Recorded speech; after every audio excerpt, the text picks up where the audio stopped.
So if we open this up,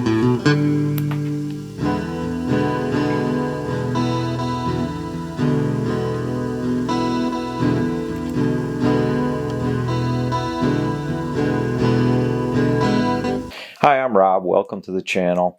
One of the things I try to do here on my YouTube channel is bring more people into fly fishing. So I was sitting there minding my own business the other day, and my company that I buy all my materials from had a special item. It was $27.95, complete set of tools for tying flies. And I thought, you know, it would be pretty neat if I did a video on that, bought the tools, tied a bunch of flies with them, and let everybody know, you know, hey, I like this, or maybe I don't like that, or things that you could do better. But for $28 to get all the tools that you need, including a vise, to start tying flies, I think that's about as inexpensive as you're going to be able to find. So let's take a look at it. We'll unbox it and we'll take a look and see what I ended up with for $27.95. If you stick with me to the end of the video, you'll get a look at that, and I'll look at all of the tools that I bought and the things you can do for that amount of money. So here we go. So this is the set of tools. Here's all the tools, and this is the vise. We'll start with the vise. So if we open this up, it's just a basic cam vise. What's interesting is you can rotate it all the way around, which is, I think it's kind of neat. And it's got a clamp style base, so you're just going to clamp that onto a table or whatever you got. One thing that I do see is it doesn't have a piece of foam or something in there, so I'll probably just make it out of fly tying foam and just put something in there so I don't mar up my desk. But that's the basic vise. Another thing that I think is pretty neat about this vise is it comes with 2 extra sets of jaws, different configured jaws. So that's kind of a neat feature to have. So overall, you know, for a $15 vise, not bad at all. Let's see the tools. So I'm going to get the vise out of the way. We'll go to our bag of tools.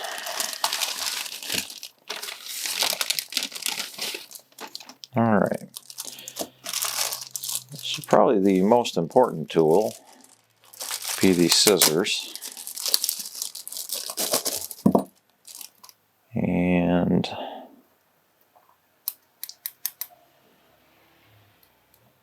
it's got a real fine point. Looks like a halfway decent set of scissors for that amount of money. We've got a bodkin, just kind of a basic bodkin, basic needle, not bad. We've got, oh, we even got a, grab this, got a bobbin threader. That's always nice to have. That's a nice tool to have. There's our bobbin, which is probably our second most important piece of stuff. Let's cut that open. So at any time while we're doing this, we may have a pug come in the room because she's mad because she wants to eat. So she's got to wait a minute. Basic bobbin, not bad. We got a hackle plier. That's probably okay, but you know, is it the greatest hackle plier in the world? Probably not, but hopefully it'll work. We've got a hair stacker even for that amount of money. Yeah, just a basic hair stacker, nice.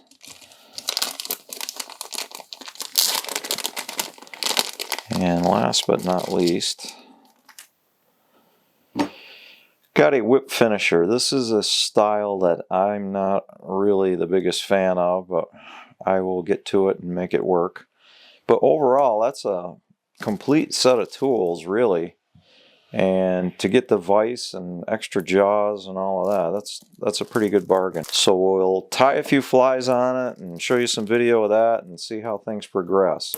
And I almost forgot to mention, please like and subscribe to the channel if you haven't already done so, and share it with your friends. Another thing, if you stick with me to the end of the video, I've got a game plan for this set after I do this video with it, and I think you'll be interested in seeing where it's going to go next. So the one flaw that I saw with this was that it didn't have any padding on it. I was afraid I'd mar a piece of woodwork, so we're going to fix that. Just take a piece of craft store sheet foam and some super glue, and I'll just cut out a couple pieces that'll go in there and we'll get that fixed.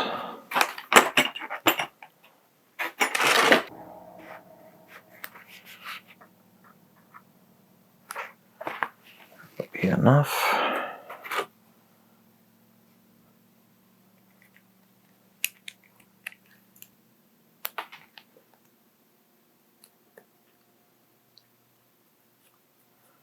Just trim it so it fits. Just clean that up. And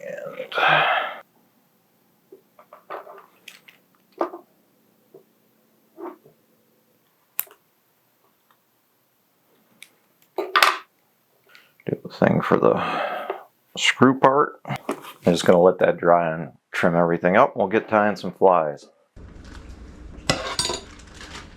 Okay. There's you. Okay.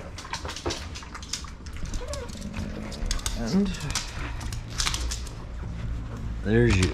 Everybody got the... Okay, so we got the padding in. We got the vise set up. Let's tie some flies. I'm going to be making a zonker style streamer for smallmouth. Let's see how this thing holds a hook.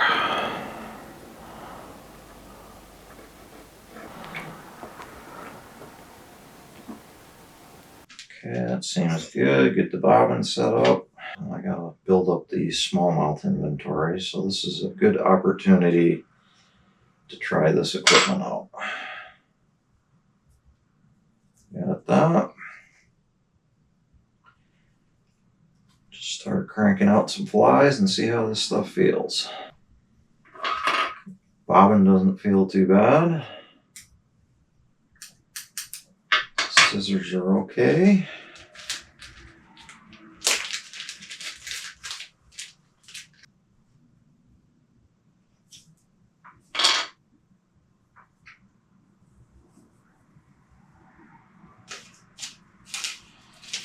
Grab some pastas. Okay. This whip finisher is not the style that I'm used to or like the best, but still works.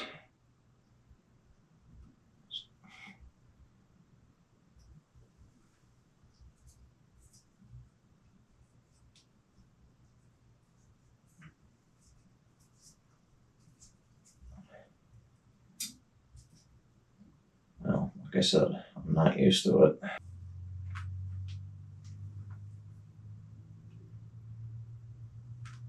Fifth time's the charm. Okay, so we got the whip finisher to work. It's not my most favorite thing.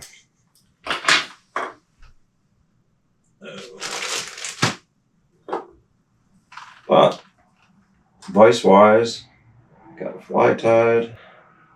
It's all good. Bobbin's okay. So we'll keep going. Tie a few more. So I ended up tying 7 flies. I had one where I tied one unweighted. And I really don't have any problem with the tool set. Everything was good. The only thing that gave me any issue was the whip finisher, and that's just because I'm not used to this style. Once I got used to it again and remembered the little trick, it was fine. The scissors, the tools, the bobbin, the vise. I did half a dozen streamers. I got good quality flies out of it, no problems with it slipping. Everything was good. So for $27 on this first pattern, no problems at all. And I'll come back and tie another couple and we'll, continue the evaluation.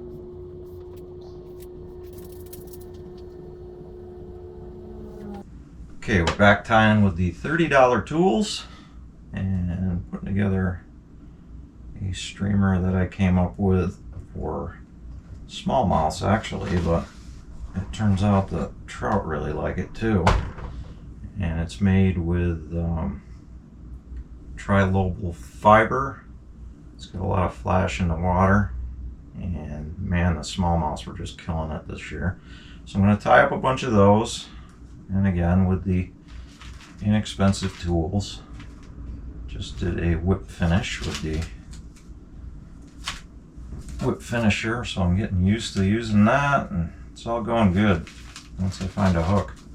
Yeah, I had this streamer. It was an idea I came up with when I saw the trilobal materials, and I read about them and how it hits the light and the light bounces off of it and the way it looks in the water.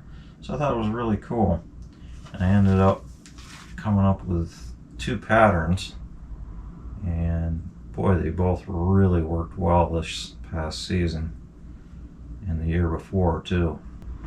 And the one cheat that I have done on this is I do have my waistband from my good vise, expensive vise I should say. So at any time you may have a French Bulldog or a pug come wandering in. So I'll tie up a bunch more and keep working with the tools. I'll let you know how it's going. So I'm getting back to this, and I've made a bunch of my streamer with the tools. Reality, I'm doing just fine with them. I'm not having any problems even with the whip finisher. So they're all performing well. Getting some flies tied. Because it's lousy out, we managed to break the pellet stove, so I'm waiting for a part for that. So we got the other heat on in the house, and I've got my fake fireplace stove over there. So we're just getting some flies tied. So I'll keep going. We'll do some more different flies. I've done mainly smallmouth flies. We'll try some smaller stuff next. Even the scissors, I mean, the scissors come to a nice fine point. So you can do general stuff and the detailed stuff. And the other thing that I said that I like is that you can turn the vise. It's not a rotary per se, but it's something where you can, like this, I'm putting iced up beard in on this at the bottom. You can turn it over and do that easily. Not bad. So I'm back cranking out some more flies with the $30 fly tying tools. Been doing kind of my new favorite smallmouth fly. And this is a trilobal minnow. So it's a little bit more sophisticated than the other stuff I've been tying. So we'll keep cranking out some of those. The only thing that I've run into is I get a little bit of wiggle with the vise, so I really got to crank that down. After a while, it looks like it completely threw up fly tying on my fly tying desk, but that's okay. So we gotta have some copper flash. Okay. Grab the hackle pliers out of the toolkit. I use those when I'm doing flash. So one thing that people might think about is, I mean, the vise I tie on is probably about $350. And do I like that one better? Yes, I do. But as I'm tying on this entry-level beginner's vise, it's not a huge difference. And it's something that somebody that's new is definitely not going to notice the difference. And like I said, I've tied thousands and thousands of flies on inexpensive vises. Never had a problem. Oddly enough, I've broken both of my $300+ vises. I've had the jaws break on them. Probably from doing a lot of flies on them, but I never had the jaws break on the cheap ones. And I am cheating a little bit and using my waste bin, which does not come with the inexpensive tool set. You get tying with marabou and stuff. Little fibers fly everywhere. And like I said, this fly, when I came up with it, I was shooting for something that the smallmouths would really go after. And probably the last time I was out fishing, just before I switched into bow hunting for the fall, I had this fly and I was out just about almost at sunset, and with my polarized glasses you could see like 8 or 10 smallies out of the pool peel off and start chasing this thing before one of them finally got ahead of the pack and grabbed it. They just love this pattern for some reason. I think it's that trilobal fiber. It's so flashy in the water that it really draws them from a distance. So if you're interested in this, I have a tying video and I give all the steps and all that. I don't think I'm going to go through the whole thing here, as this video is about tying with inexpensive tools. And that's it. So I'm going to buzz up a few more of these. The next ones I'm going to do some smaller stuff. We'll try the other jaws on the vise and see how that goes.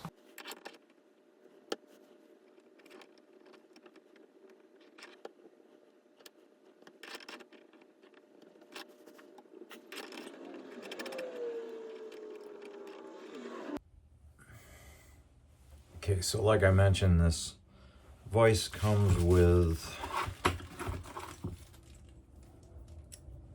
3 sets of jaws, so I just put the smaller one in.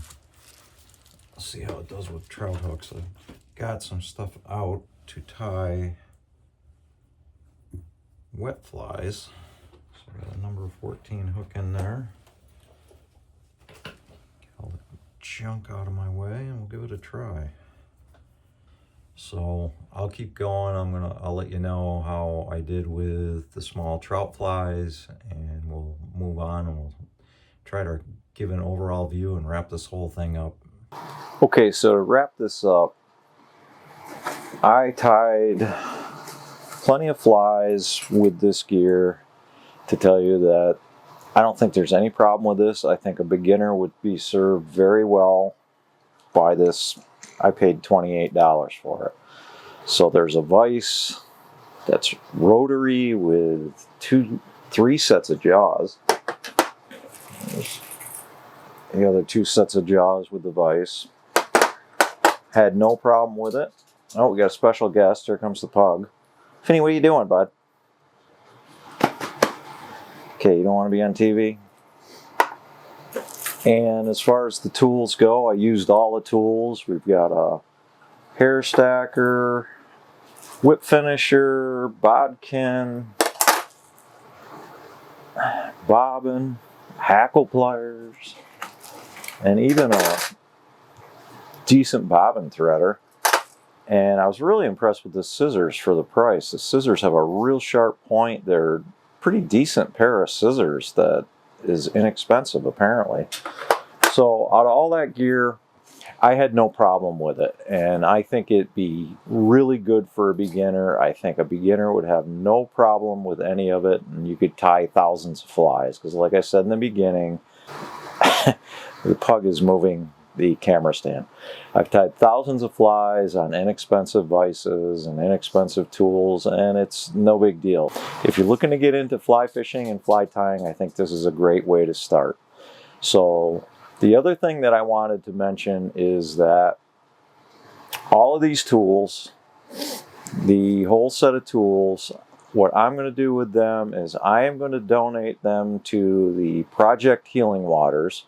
And it's an organization that helps veterans get over things like PTSD and injuries and get them out fly fishing. So I'm going to donate this toolkit to them. I know just the guy to give it to, and he'll get it to them. So we're going to have them be able to tie some flies with this, and I think that's really great. I haven't put a dent in it. so they can go ahead and use this in their programs. And if you haven't checked them out, please do. It's something that's really important. I have a good friend, Jimmy Kelso, who works very hard in that organization. He's a Vietnam vet. So there's a lot of good that they do, and it's something worth checking out. So thank you for watching. Thanks for sticking with me through this whole thing. And if you have any questions, oh yeah, I know there's going to be one question. Everybody's going to ask me where I got this tying kit. And I'm going to give you a means to find out. Just comment on the video that you'd like to know where I got it, and I'll put my email address in the comments, and you just shoot me an email and I'll give it to you. So the reason I'm doing it that way, I don't have any sponsors and I'm not affiliated with any companies. If you want that info, I will get it to you and I'll tell you exactly where I bought it. It's a relatively well-known fly tying company that sells materials and tools and everything. So it'll be no surprise to you, but we'll do it that way. So again, thanks for watching.